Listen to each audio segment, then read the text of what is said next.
When I think of heroin use and all the years I've used it from 99 basically until earlier this year, there's no denying that you have an issue when you use heroin.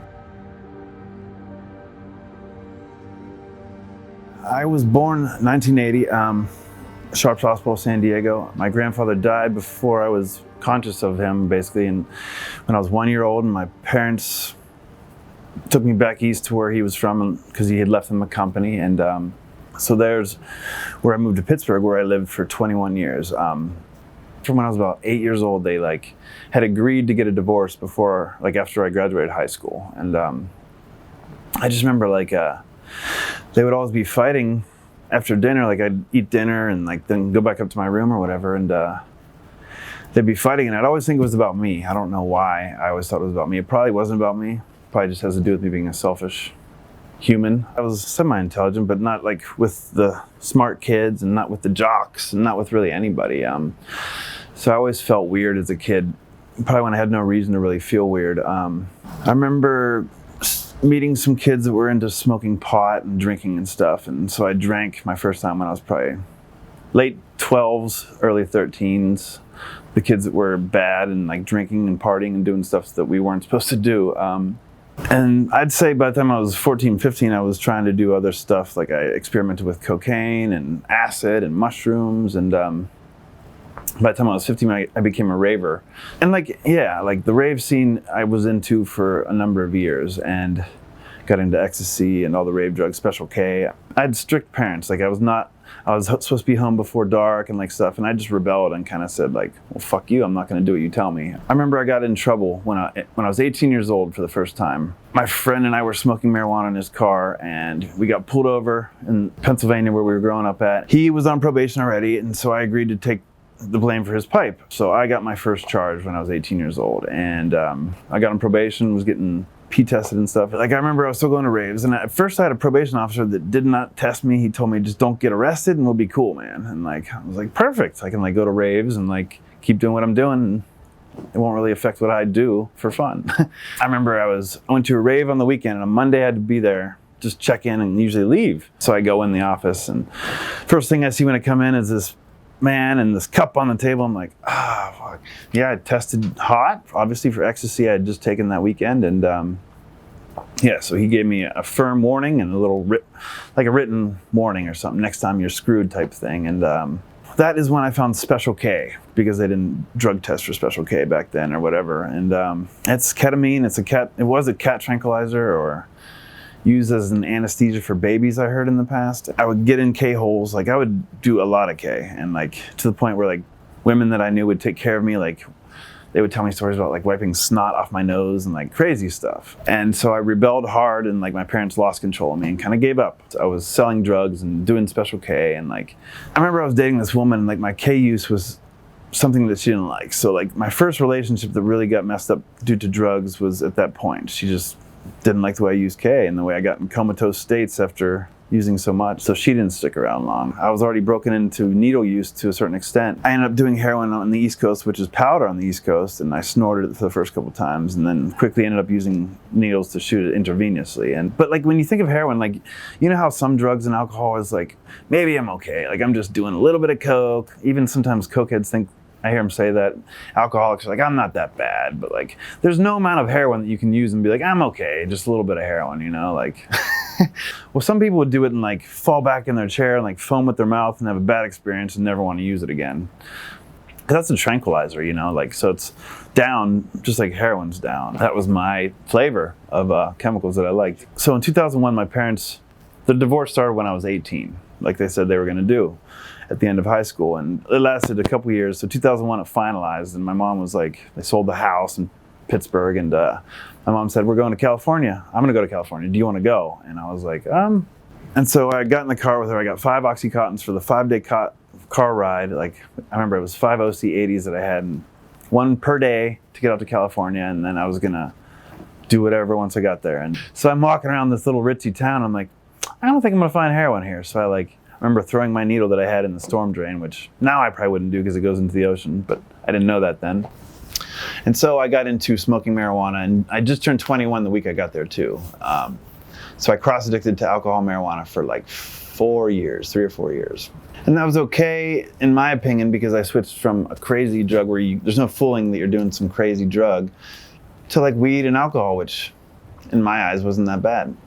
But in retrospect, I look back and like I didn't get any jobs that I kept. I didn't like succeed in doing anything really productive. I just drank and smoked weed on the beach every day, all day. Embraced the little California lifestyle or whatever you want to call it. And then I remember one of my friends from the East Coast called me and dude, I'm so proud of you, what you did. You know, you stopped using dope the way you did, and maybe I can come stay out there and do the same thing you did. And so I talked my mom into letting him come out and stay at our house. But he was saying he wanted to do what I did. Maybe he really thought he did too. But he got here and it didn't work out that way. And he disappeared after a couple days and came back with pin-dotted eyes. And I was like, instantly, I was just like, "You're high." And he's like, "Yeah." And I was like, "Where'd you get it?" That was where I got off to the races in probably 2003 with heroin in California. And we went down to the ghetto like we used to know how to do it in Pittsburgh, and got it in East San Diego. I fell in love with this woman who I met, my friend that came from Pittsburgh to get clean like I did, or cross addict like I did. He, slept with her and introduced me to her, and I hooked up with her, and ignoring a lot of red flags there. Fell in love with this woman, and yeah, she was a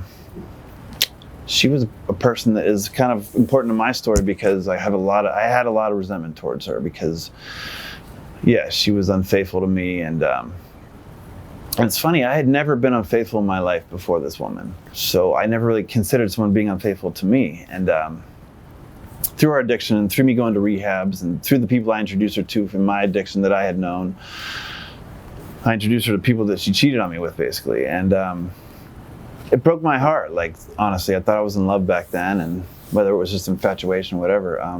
I went to rehabs, and like she would get with one of my friends while I was gone, or I went to prison and she would get with someone that, you know, I was friends with while I was gone, and I would come back and like get the guys to scram, and like kept giving her chance after chance for 6 years I was with her. And so I got into a lot of trouble in California. It turned out like I got my first felonies. The residential burglary was a night with a guy that I knew that we were on meth, dope sick, which like meth was something that got introduced in California too.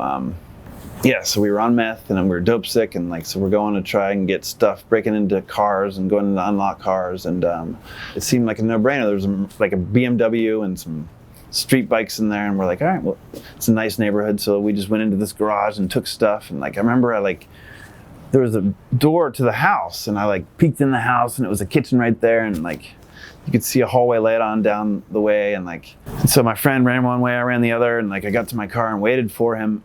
He never showed because he had gotten apprehended, and I ended up trying to go look for him and getting caught myself, basically. The police told me if I showed them where I got everything, and they would let me go. And so I believed that the police could they couldn't lie, and they were telling the truth. So I showed them where I got all this stuff, and like I got myself a residential burglary, basically. And I remember he went up to the house and verified that this stuff was theirs, and so like, yeah, I went to rehab after that too. I got out of there. It was a rehab that told me you were cured and gave you a certificate saying you're not an addict anymore. And like, I remember when I got caught with this needle in a mall parking lot, like, because I had dropped these people off that I got dope with and got high, and I had like a gallon of water because I always would drink water when I was high, and like, I didn't put the cap on. It was in my console, and I changed lanes, and it spilled on my passenger floor, and it's like bloop, bloop. And I pull into this mall, and I'm like belligerent high, freaking out, like screaming, fuck. Like, I pull up to the mall in front of Macy's, and I'm like getting out of my car, still swearing, screaming, I remember. And like, I'm sure people were like seeing me in the parking lot, like, dude, what the hell is this dude's problem? And somebody called the police, obviously. And I'm wiping this floor up with the towel that was in my trunk, and the cops come up, like, whoop. And I'm like, shit. And I knew the needle was in my console, filled. It was the last little bit I had, but it's in the syringe. And I knew I was on fourth waiver, which means my right to not be searched is waived. So they're gonna search me, I know. And I'm trying to smoke a cigarette before they find this. And I just remember like, I'm talking to one cop, smoking the cigarette, drinking my bottle of water that I spilled on the floor. And the other one's going through my car. I'm just waiting for him to like, and he's on the other side of the car searching, and I can see through my window on our side, him searching, and I see him like get something. And I remember he like backs out of the car, and like he pops his head up over the car. He looked like a meerkat for some reason to me. He's like a meerkat, like, got something here. And I'm like, shit. So the other cop's like, all right, sir, could you please put that cigarette out? And gets me in handcuffs and puts me in the back of the car. And I decide to like fake an asthma attack. So finally the cop comes into the car and he like hears me gagging and like choking. And he's like, what the hell's wrong with you? And I just gag and choke. I don't say anything. I just gag and choke. And he's just like, whatever. And he just drives me to this jail, Vista County Jail. We get to the jail and like he comes around to the door, opens the door. He's like, get out. So I make this cop like pull me out of the car, drag me. I'm not like pushing up with my arms or my legs. Like I'm dead sack of potatoes. Sit me up in front of this nurse through this like bank teller looking window. And she's like, what is wrong with this guy? And he's like, I don't know. He's just doing this. And she's like, we can't accept him like this. So he's like, shit. Drags me back to the car, takes me to the hospital. Now it's probably like an hour of gagging at this point and choking. And I just remember like being in the hospital with these nurses and the cop right there. And I remember the nurse, like I'm choking and they're taking my blood pressure and all this stuff. They're like, oh, his blood pressure and heart rate's elevated, obviously, because I'm hyperventilating and choking for an hour. I remember the nurse said to me, sir, do you want something to calm you down? I'm just like, yes. And so she gives me like whatever they give you and I pass out. But I wake up and the cop is gone. I'm not handcuffed. I'm just laying on this hospital bed. And I'm like, oh, Jesus. So I like rip all this stuff off me, all the IVs and stuff. And come out to the hallway door and look out. There's a nurse's station. No, they're just looking down at their computers, whatever they're doing, phones. I don't remember if phones were a thing at that time, and so I just see the exit door the other way, so I run out, bare ass, bare feet, just in the hospital gown, run out the door. I ended up going to a payphone, getting a hold of my mom. She picked me up, took me home. I guess what had happened is this cop thought he almost killed me. Thought he gave me a panic attack, and like, oh, this poor junkie. And then the nurses call and say, well, this poor junkie ended up waking up and running out. And like, so the cop's like, fuck this guy. And so he brings these charges back up. I'm at my mom's house taking a shower, getting dressed. And I come out and I hear voices, and there's nobody that lives there besides her and I. And there's men's voices and her. And I'm like, shit. So I remember I creak the door open. I'm like, Eek! And I peek out and I see the police officers and they hear the door creak and they look. And I'm like, shit. Toosh.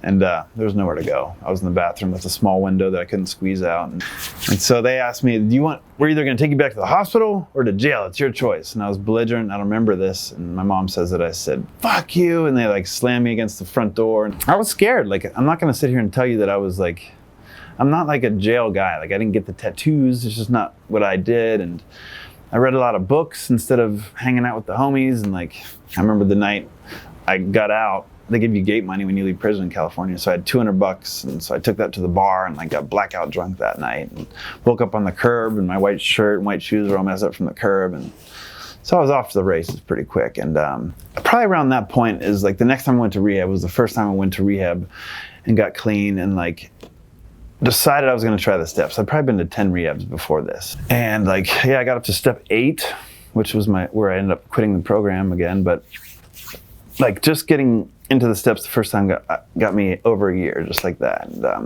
And so I got a bunch of nice things and like got a girl that I thought was cute and a good job and a nice car and an apartment. And I was like, I don't need these people anymore. So I like bailed out at step 8, ended up relapsing and having more research that I did. And then the next time I got clean, I went to rehab again and got 16 months clean. I never was raised with any religion. Like my parents didn't go to church. My mom had a resentment towards the Mormon church because of her parents. First experiences in AA and NA, I guess, too, where I first I heard about people talking about God throughout life, obviously, but it was the first time like I actually like thought like, okay, they want me to do this. Like, and so it took a lot of years for me to finally be able to accept it until now, basically, this time.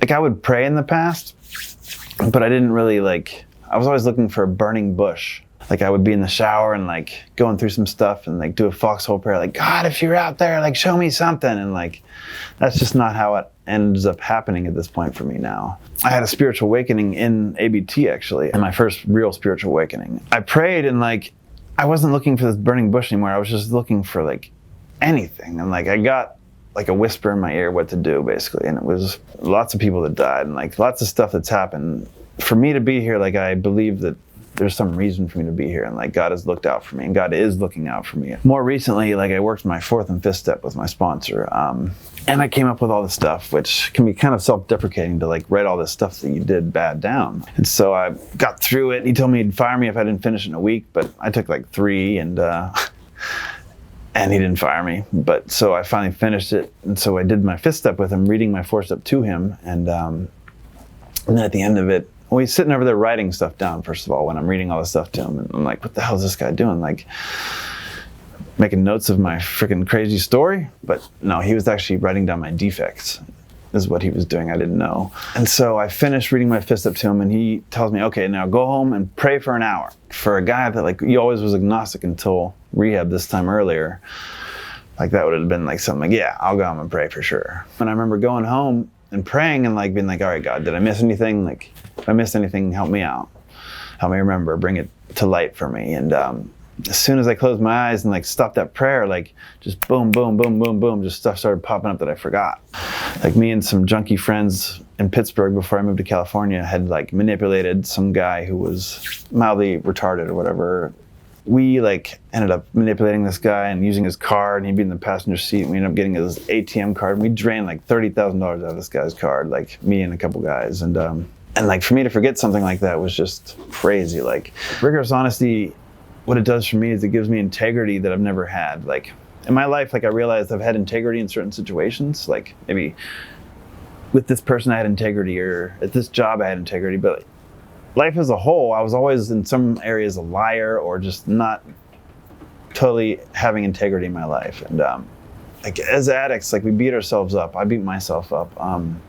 If you have a good person inside you, you're not a sociopath, you're not a psychopath. I know before I got clean and when I was thinking about getting clean or first getting clean, like I was beating myself up about stuff because stuff had happened before I had came in that was like not good that I had done. And that's something like my mom, like she's never turned her back on me. Like she's the closest thing to unconditional love that I have on this planet, you know what I mean? And so like she's a very important person to me. I love her very much. Like I feel like because I did not have God truly in my life before, I kind of breezed past step 2 and 3. Like how can you really, I believe, do step 2 and 3 for me like without God? Because those steps are about believing that something else, I can't do it, maybe he can, I'm gonna let him. I never had a sponsee in all those 13 or 16 month times. Like I never had any sponsees. Like nobody ever asked me, like probably because they could tell that like I was a womanizer and a fucking liar and like a showboat type person. Like, and this time, like, it's weird here at ABT, like people in the sober living that I live with are like, dude, honestly, Justin, like I think that you work the best program out of everybody here. And I'm like, really, dude? Like, I don't think I work that good of a program, but like other people say stuff like that about me. And like, and I also enrolled in college. I aspire to be like a welder maybe, or I'm still deciding. I'm actually at the same point I've left the program on step 8 before, which was I put my mom down. My most important person to me is my mom. So I write down my mom and what I should say sorry to her for. And then like, I guess like in the past, I've wrote her down and been like, well, that's about all I really give a fuck about maybe, and what's only important to me. And that's where I have not written anything else yet again. But that was only 2 days ago, so give me a break.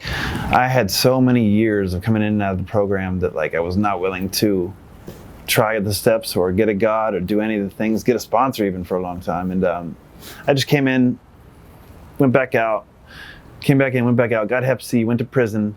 And like a lot of stuff happened in my life that I could have avoided if I would have maybe tried it earlier.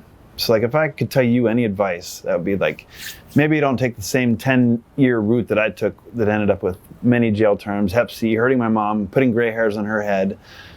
Maybe just like bypass all that and like get clean now. Like maybe been at a different point now. Detox to Rehab wants to help as many people as possible and do it the right way. Please subscribe, comment, and like our channel. Thank you for watching.